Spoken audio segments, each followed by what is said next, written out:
Oh, you guys were here a long time.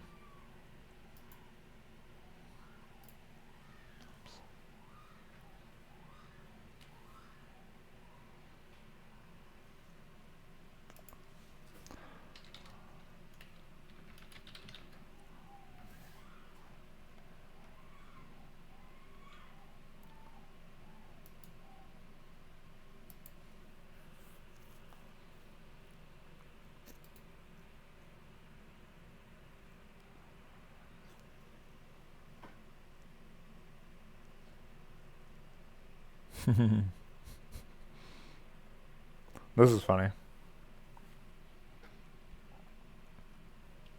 Hey guys. I don't really know what I'm doing, but we'll get there, I guess.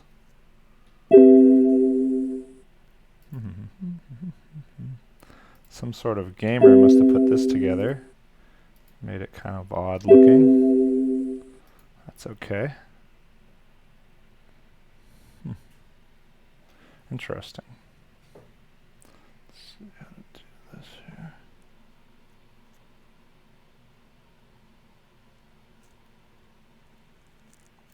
You guys hear me okay?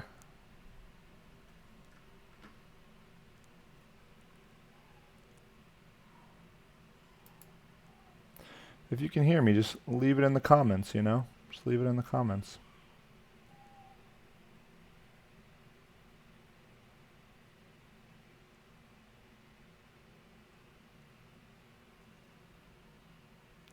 Looks like it's lagging behind insanely.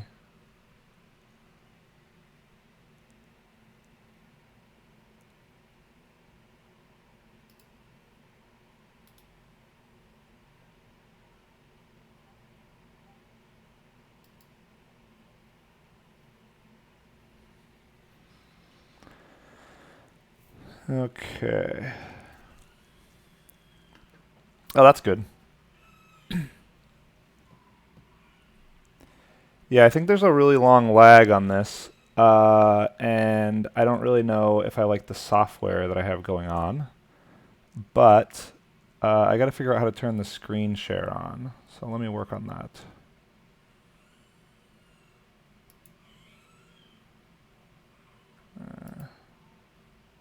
Because basically you just see a black screen, and that's not super helpful.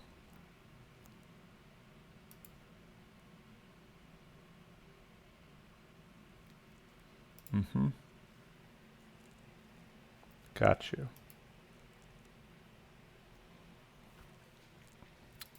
Yeah, this like whatever it's called encoder that I'm using is terrible, and I don't like it much. But I just gotta figure it out.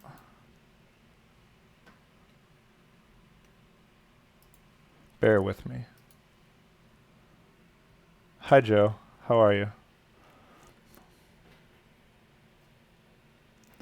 So we gotta figure this out. Oh, that's kind of cool.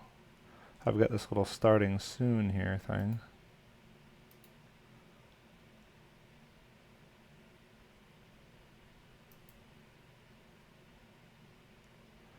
I just gotta get the screen capture.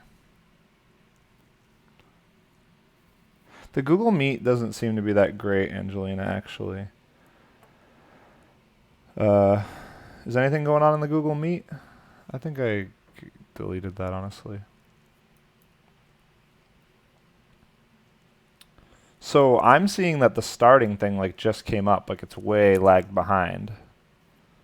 So what I'm saying is it's like 1:45 and I'm saying this. I think it's going to be a minute or two before you get it. Thanks, Hunter. They are excellent.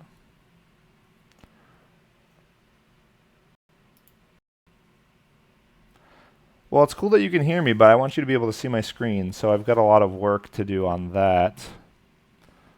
So just bear with me.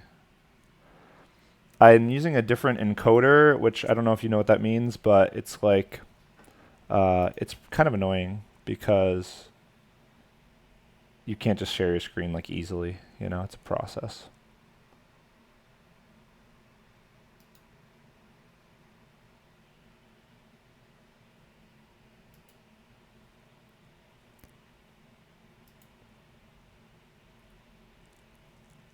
Okay, I think I might have sort of actually got a thing. Oh, Google Meet. Okay, I'll try to go find you in there. I think I like don't even know how to get into that, but I'll do what I can. See what I can do here.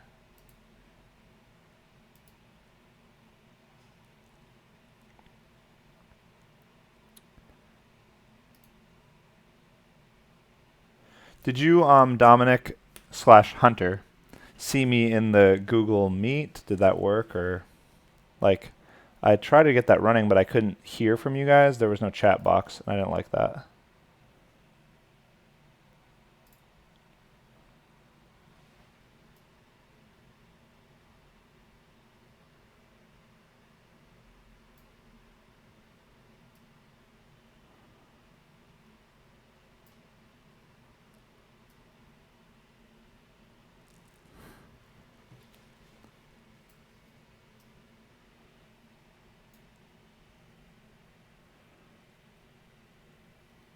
What's that doing for us? You see, like, something now? Sort of?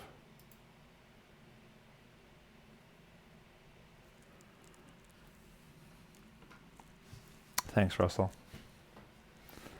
What a guy.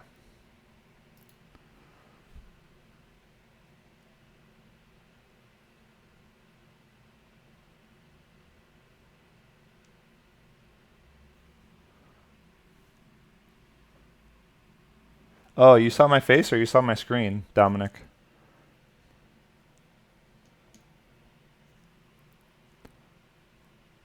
I think it's just like way lagging, so I'll probably have to get better software.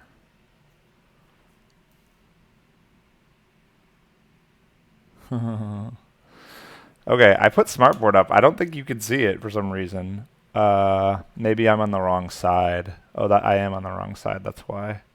So now you can see smartboard probably. Just kind of, sort of good, I guess.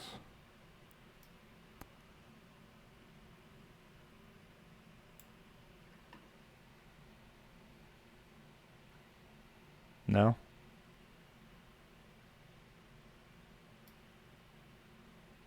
Oh yeah, I think you do. You see it. That's awesome.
All right.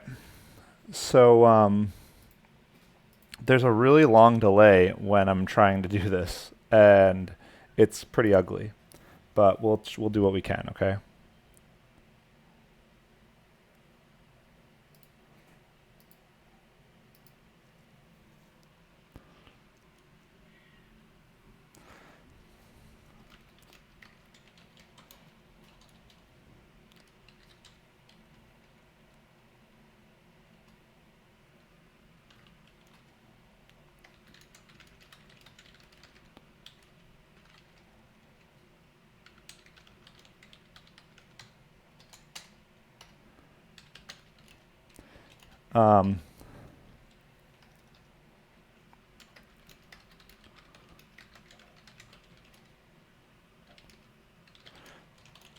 So we'll eventually do work and have live streams.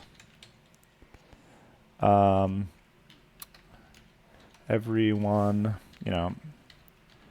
everyone is still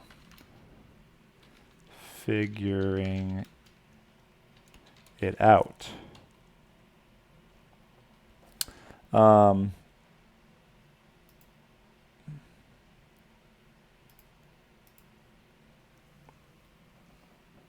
That's cool. So now you guys are seeing me. It's just on a really, really long delay, like 30 seconds. So I'm going to need to figure that out.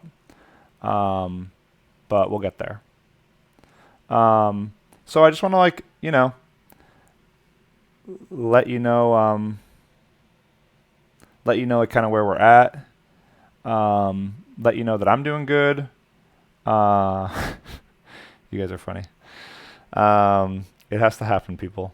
We're going to be out of school for a long time, at least 3 weeks.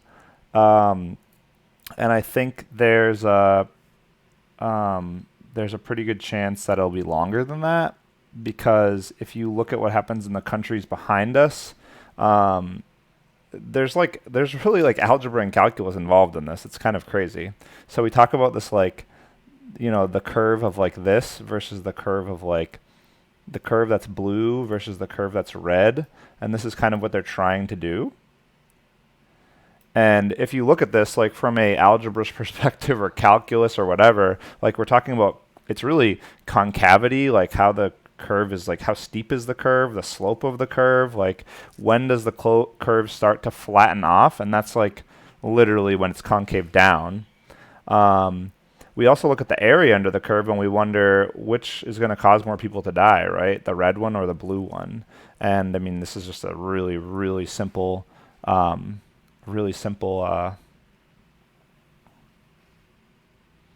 I have a very long paternity leave, that's right. This is a really simple drawing, but it's kind of what they're trying to do so that our healthcare system doesn't, implode.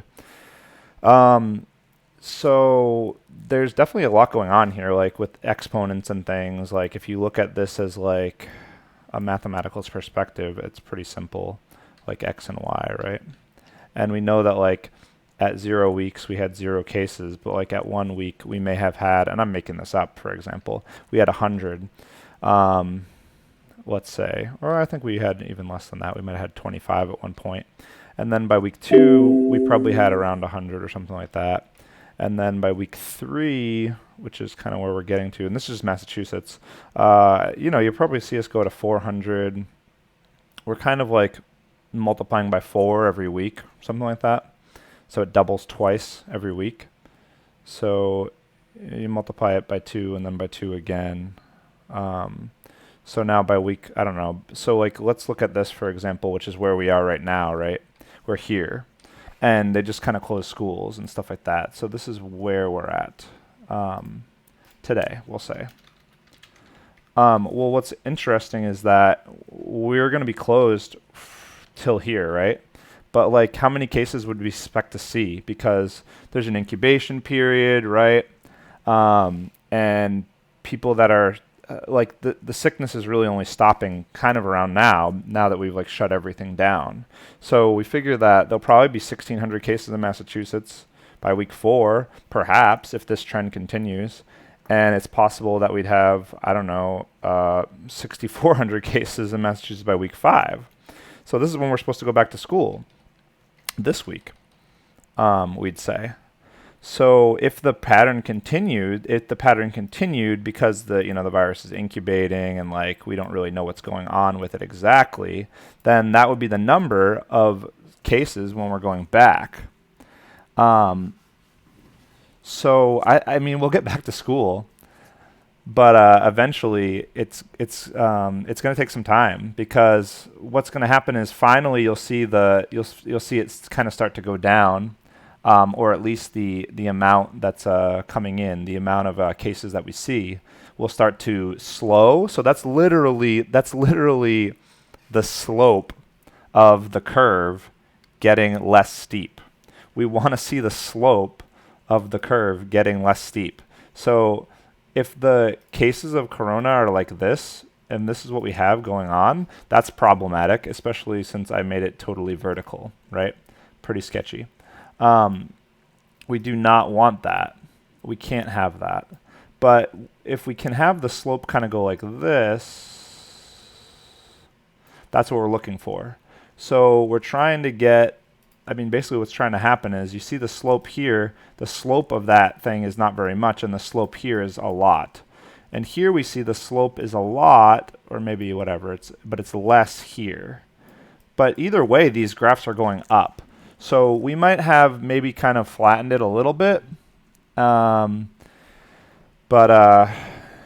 have flattened it a little bit by these processes, but it's going to take some time before we see it improve, right? So hopefully that makes sense. Okay, I'm trying to read your comments now. I'm way behind, of course. So incubating, Juliana had said, yeah, they've already pushed AP exams to the late test date. So for those of you that are like looking into that, the AP Calculus exam we probably won't take. I mean, this is all preliminary. This happened in like a day or two. But it's looking like the AP exams will be like 2 or 3 weeks later. There's a good chance that the cases are going to probably be higher a week from now. And even 2 weeks from now, they'll probably be higher. 3 weeks from now, you might see it start to at least slow down, but you don't know because incubation period means like people are sick, but they don't know they're sick. So this virus has a longer incubation period, which means it takes like somewhere around like 10 days or something like that. No, I'm not going to make video game live streams. It's going to take somewhere around maybe 10 days before people start to feel their symptoms. And so we know that it'll be at least 10 days, probably 14 days before we start to see some effect of this. So I would say by week 4, we'll probably be to 1,600 in Massachusetts. Forget the rest of the country. And this is just, this is all preliminary. Then it will start to hopefully go down. So like, let's think about it this way. If we look here and we kind of focus on this graph here, what do we want to see happen? I mean, what we really want to see is, we know it's going to continue going up probably. So it's potentially possible that by week 6, 7, and 8, what could happen?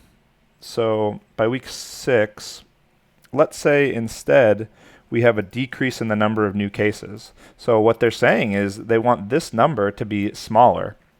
So if this number right here, for example, is, I guess we can do the math on this, right? 6,400 minus 1,600. I'm just trying to give you an idea of what's going on. Then we know we have like 4,800 new cases, right? They want to see that number go down. So they're hoping to see that the number of new cases will go down, which is what's happening in China around week 6 and 7. That's how long it kind of took for their number of new cases to go down. So let's say that number of new cases did go down and it was only 3,000, okay? Well, they're going to be pretty happy with that at that point. And then maybe it goes down again and the number of new cases is then 1,000, which is good. However, if we don't talk about the recovery, right, what's still going to be happening here? Then we'll have 9,400. Then we'll have, I think, 11,400. And then we'll have 12,400, right? So that's kind of like some data for you. You can kind of see what's going on here. Then we have 3,000. Oh, sorry, this would be 1,000. So my math is off. 10,400. But the hope is that people start recovering then and we start to see this number eventually drop. So is it going to look like this or is it going to look like that? Now, however, this flattened curve, I'm not muting you. I don't know how to do that. This flattened curve, I'm not in your whatever it's called, my calculus people. I don't even know how to get into the Google Meet because I deleted my own post. So that was kind of bizarre. So anyways, essentially, there's somebody that you probably should watch if you are really trying to like keep yourself sort of informed on this. The person to watch is, this guy right here, Anthony Fauci. oops, sorry, I spelled it wrong. So this guy is definitely probably an important person to follow. He did a lot of work with all of these epidemics. If you listen to what he's saying, he will kind of give you a better like picture, you know, like he'll give you a better idea of what's going on than perhaps like news people and media people and even myself. Like I'm just making stuff up here, honestly. Um, but there is some math behind it. We have what's happening is a function that's increasing, and the rate at which it's increasing is increasing. So let's say 2 people get sick, then the next week 8 people get sick, then the next week 20 people get sick, then the next week 50 people get sick, then 100 people get sick. The rate, not only are more people getting sick, but the rate at which people are getting sick is increasing. So that's kind of what we're concerned about. Oh, thanks, Dom. So you guys are having this like little other party, it turns out, that I'd like to join in on. Let's see if I can do it. And if you are in this meeting, my calculus students, that's cool. I just don't even know how it works. I really have no clue what I'm doing here because I've only live a disaster, but we got there eventually. So the flattening of the curve could actually make it take longer. I would recommend, like, even if you look at this guy, he's pretty important to look at. And also, Sal Khan has said things from Khan Academy. He's somebody that I respect